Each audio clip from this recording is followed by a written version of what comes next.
Selamat datang di perkuliahan minggu kedua. Hari ini, kita akan membongkar apa sih sebenarnya yang menyusun sebuah website modern. Kita akan lihat resep di balik setiap aplikasi web yang Anda gunakan, mulai dari fondasi paling dasar sampai ke standar etis yang membuatnya bisa dipakai oleh semua orang. Oke, ini dia agenda kita. Kita akan mulai dari cetak birunya, lalu kita akan bedah satu persatu setiap level, mulai dari struktur dengan HTML, mendandaninya dengan CSS, membuatnya interaktif dengan DOM, sampai ke standar etis yang krusial. Dan di akhir kita akan lihat gimana cara menggabungkan semuanya untuk membangun web yang profesional. Baik, mari kita mulai dengan cetak birunya. Anggap saja ini peta perjalanan kita yang akan memandu kita melewati 4 level fundamental dalam pengembangan web. Coba bayangkan, ini seperti membangun sebuah rumah. Level 1, itu fondasi dan kerangka bangunannya. Itulah HTML. Level 2, itu cat, furniture, dan desain interiornya. Nah, itu CSS. Lalu level 3, itu sistem listrik dan air yang bikin rumahnya berfungsi. Itulah DOM. Dan yang terakhir, level 4 adalah memastikan rumah itu nyaman dan bisa diakses oleh siapapun yang datang, termasuk yang berkebutuhan khusus. Itulah aksesibilitas. Yuk kita mulai dari fondasinya. Oke, kita mulai dari level 1, fondasi dari setiap halaman web di internet. Bagaimana sih kita memberi struktur dan yang lebih penting, makna pada informasi? Jawabannya, HTML5. Jadi begini, dulu HTML itu ibaratnya cuma dokumen biasa, isinya teks dan gambar. Tapi dengan HTML5, setiap bagian konten sekarang punya label yang jelas. Ini bukan lagi sekedar paragraf biasa, tapi sebuah artikel. Bukan cuma deretan link, tapi sebuah nav. Nah, perbedaan yang kelihatannya kecil ini, dampaknya luar biasa besar loh. Lihat deh perbedaannya. Di sebelah kiri, semua dibungkus dalam tag div yang generik. Ini sama aja seperti kita menaruh semua barang di gudang pakai kotak yang sama, tanpa label. Pusing kan? Nah, bandingkan dengan yang di kanan. Dengan teks seperti header dan artikel, kita memberikan label yang spesifik. Kode ini jadi lebih rapi, dan yang paling penting, bisa berbicara langsung ke mesin pencari dan teknologi bantu lainnya.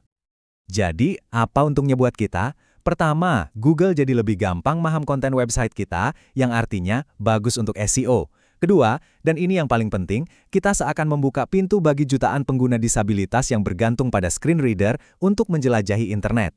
Jadi kode semantik ini adalah langkah pertama menuju internet yang lebih adil dan juga lebih efisien. Oke, fondasi struktur kita sudah kokoh nih pakai HTML. Sekarang saatnya kita kasih gaya, desain, dan identitas visual. Disinilah CSS masuk. CSS ini bisa dibilang adalah penata gayanya website. Dialah yang mengontrol semua aspek visual, mulai dari warna, layout halaman, sampai jenis huruf yang kita pakai. Dan yang terpenting, semua ini dilakukan secara terpisah dari konten HTML-nya. Nah, ini membawa kita ke sebuah konsep kunci dalam pengembangan perangkat lunak, separation of concerns, atau pemisahan urusan. Gampangnya gini, bayangkan Anda lagi masak. Konten atau HTML itu bahan-bahannya, interaksi atau JavaScript itu resep dan cara masaknya. Nah, presentasi atau CSS itu adalah cara Anda menata makanan di piring. Kan nggak mungkin kita campur aduk semuanya dari awal kan? Masing-masing punya tugasnya sendiri-sendiri. Terus kenapa ini penting buat Anda sebagai calon developer? Karena prinsip ini bikin kode Anda jauh lebih profesional. Bayangkan kerja di dalam tim ya. Desainer bisa bebas mengubah file CSS tanpa takut merusak struktur HTML yang sedang Anda kerjakan. Ini membuat kode jadi jauh lebih mudah dirawat dan dikembangkan untuk proyek-proyek besar. Sekarang kita naik ke level 3, lapisan yang membuat sebuah halaman web itu terasa hidup, dinamis, dan bisa berinteraksi dengan kita. Inilah yang kita sebut Document Object Model atau DOM. Nah, ini pertanyaan yang bagus banget, karena apa yang kita tulis di file .html itu kan sebenarnya cuma teks biasa, statis. Itu bukanlah yang digunakan browser untuk menampilkan dan memanipulasi halaman secara langsung. Ada satu langkah perantara yang sangat penting. Jadi begini, browser itu membaca file HTML Anda. Lalu dia membangun sebuah model interaktif di dalam memorinya. Anggap saja file HTML itu cetak biru. Nah, DOM ini adalah maket 3 dimensi dari rumah itu yang bisa kita putar, ubah, dan kita interaksikan. Struktur pohon inilah yang disebut DOM, sebuah versi hidup dari halaman web Anda. Jadi, ingat baik-baik ya, DOM itu bukan HTML. DOM adalah jembatan, sebuah API yang memungkinkan bahasa pemrograman seperti JavaScript untuk berbicara dengan halaman web. Lewat jembatan inilah kita bisa mengubah teks, menambah tombol, atau bahkan bikin animasi, semuanya secara real-time tanpa perlu mereload halaman. Dalam konteks browser, penting juga buat kita untuk bisa membedakan antara objek window yang mewakili seluruh jendela browser itu sendiri, termasuk tab, URL, dan history, dengan objek document yang secara spesifik mewakili konten halaman atau DOM yang sedang kita lihat saat itu.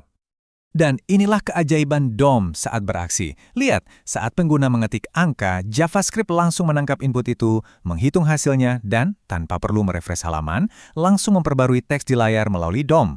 Proses instan inilah yang menjadi jantung dari aplikasi web modern, atau yang sering disebut Single Page Applications, SPA, yang membuatnya terasa begitu cepat dan responsif. Oke, setelah kita membangun strukturnya, memberinya gaya, dan menambahkan interaktivitas, ada satu lapisan terakhir yang sangat-sangat penting. Kita harus patuh pada peraturan bangunan web, yaitu standar aksesibilitas digital. Ini bukan lagi cuma soal best practice atau praktik terbaik. Sesuai dengan capaian pembelajaran kita, ini adalah sebuah tanggung jawab etis. Sebagai pengembang, kita punya kewajiban untuk memastikan bahwa teknologi yang kita bangun bisa diakses dan digunakan oleh semua orang tanpa terkecuali. Standar global untuk aksesibilitas ini namanya WCAG. Nah, standar ini dibangun di atas 4 pilar atau prinsip utama. Supaya gampang diingat, kita bisa menyingkatnya menjadi POAUR. Mari kita bedah satu persatu. Perceivable artinya konten harus bisa dirasakan oleh indera. Contohnya dengan memberikan teks alternatif pada gambar untuk teman-teman tunanetra. Operable berarti semua fungsi harus bisa dioperasikan, misalnya hanya dengan keyboard tanpa mouse. Understandable artinya harus mudah dipahami, bahasanya jelas, navigasinya konsisten. Dan yang terakhir, robust. Artinya harus bisa diandalkan oleh berbagai macam teknologi, termasuk teknologi bantu seperti screen reader. Nah, akhirnya, mari kita satukan semua level yang sudah kita pelajari ini untuk memahami resep sebuah aplikasi web yang benar-benar profesional di zaman sekarang. Jadi, inilah formulanya. Untuk membangun sebuah aplikasi yang unggul, kita harus menguasai bagaimana keempat komponen ini bekerja sama secara harmonis, struktur yang bermakna, presentasi yang terpisah, interaktivitas yang dinamis, dan fondasi etis yang inklusif. Keempatnya ini tidak bisa dipisahkan satu sama lain. Sebagai penutup, saya ingin meninggalkan Anda dengan pertanyaan ini. Mulai hari ini, setiap kali Anda menulis kode, ingatlah bahwa setiap baris kode yang Anda ketik punya potensi untuk menciptakan pengalaman yang inklusif atau justru eksklusif. Pilihan ada di tangan Anda sebagai arsitek digital masa depan.